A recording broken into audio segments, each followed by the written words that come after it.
Hey, do you know what time it is? That's right. It's time for Coach Lindy's podcast. The podcast to get you moving. Hi, I'm Lindy Hutchinson, a certified life mastery consultant with the Brave Thinking Institute. As a life coach, I help others transform their life as I have mine. It's not easy, but it is possible, and it most certainly is worth it. Each week, I'll share insights that inform, inspire, and ignite in you your desire to create a life that you love. So let's find out what's going on this week. Hey, welcome to the podcast. Good to see you again. I always enjoy our time together. And today we're going to talk about a lady that you may remember, and I'm embarrassed to say that I don't remember. Francis Perkins. In fact, our power word of the week is unsung. It's because this extraordinary lady for many, many, many years was barely written about. And I'm happy to say a lot more has been publicized about the amazing contribution that she has made to our world, and most certainly the way working conditions are. Francis Perkins was born in 1880 and she passed away in 1965. She was born in Boston, and she is described as having been an advocate, a reformer, and the first female cabinet member. And she actually was the first of many things. Again, if we remember, in the late 1800s and in the early part of the 1900s, women were really frowned upon in doing very much in society, even if they were highly educated. And Frances was. This podcast could go on for hours and hours about all the amazing accomplishments of Frances. So when you have a chance, please look up Francis Perkins, and you will be amazed at how much one person can do. And she did. So many of her accomplishments also include being behind what we now have as minimum wage, unemployment funding, compensation, Social Security, a 40-hour work week, and it goes on way, way past that.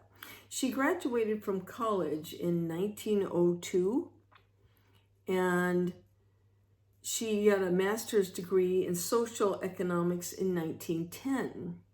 She ended up becoming the first female commissioner in New York, and a little sidebar on that is that paid $8,000 a year in 1919, which translates today in about $150,000 a year.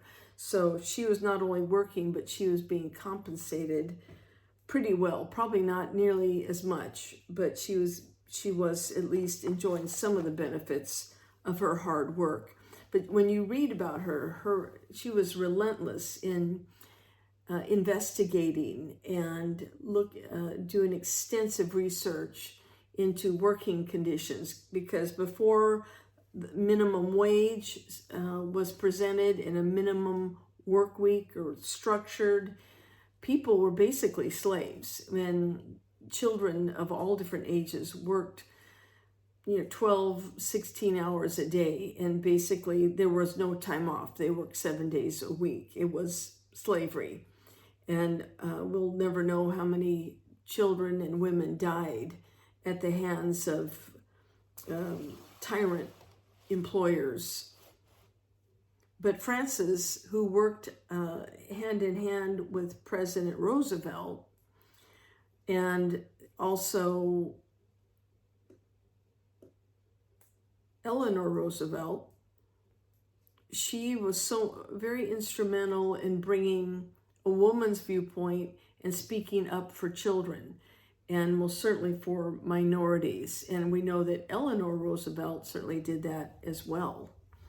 So there was a very impactful event, I'm sure you're familiar with it, that happened when she was about 31 years old.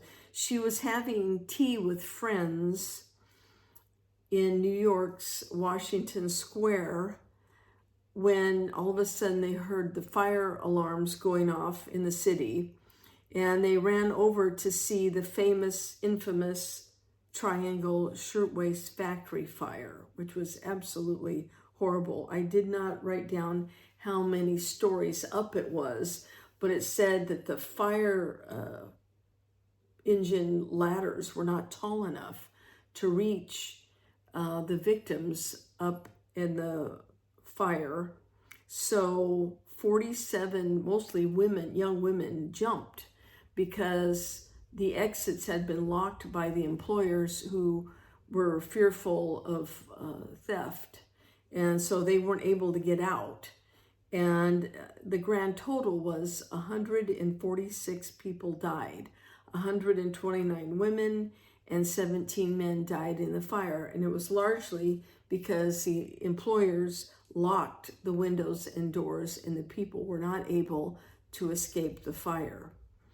So Francis, who already was fiercely devoted to bringing about better working conditions and fairer wages and compensation and a support system for people who are not able to work, this only fueled her enthusiasm and her penchant for reaching out and speaking out for people who need it. This woman is absolutely amazing, Francis Perkins. And I encourage you to Google her, look her up. There's there's a great deal written about her because she was unsung for a very long time. And the one note is that she was able to accomplish a great deal, and she did enjoy having certain compensations. But when you read about some of the horrible stuff that was written about her in the newspapers, they made fun of her because she was a woman. And as you'll see if you look more into this, that there's many pictures where it's a room full of men and one woman, and that's her. So we can be proud to see that she was bold, courageous, and effective, which is most certainly what all of us want to be. So Francis Perkins, unsung and yet unparalleled. Hey, that's funny. Today is from one of my personal favorites, Bob Hope. May he rest in peace. With today's movies, if we took out all the bad language, we'd go back to silent films. Thank you, Bob Hope. So it's been, as always, my supreme pleasure to be with you and to go over this fascinating information about Francis Perkins. So keep building your life and creating a life that you love because you deserve it. And we want to have that positive and powerful impact everywhere that we can. Have a great week. We'll see you then. Bye-bye. Hey, thanks for joining me this week. I look forward to being with you every week. And if you'd like to get in touch with me, please email me at coachlindy@lindyhutchinson.com. My name is spelled Lyndi, so it's Coach Lindy, Lyndi, at Lindy Hutchinson, LYNDIHUTCHINSON.com. I value what your input is, and I'm always open for suggestions and ideas. If you will like and or subscribe to this podcast, that would be wonderful. I appreciate it. And I enjoy anything that you might want to send in, or if you would like some more information about coaching, send me an email and I will get back with you and we'll talk about how you can create your best life. Have a good week. We'll see you next time. Thanks. Bye-bye.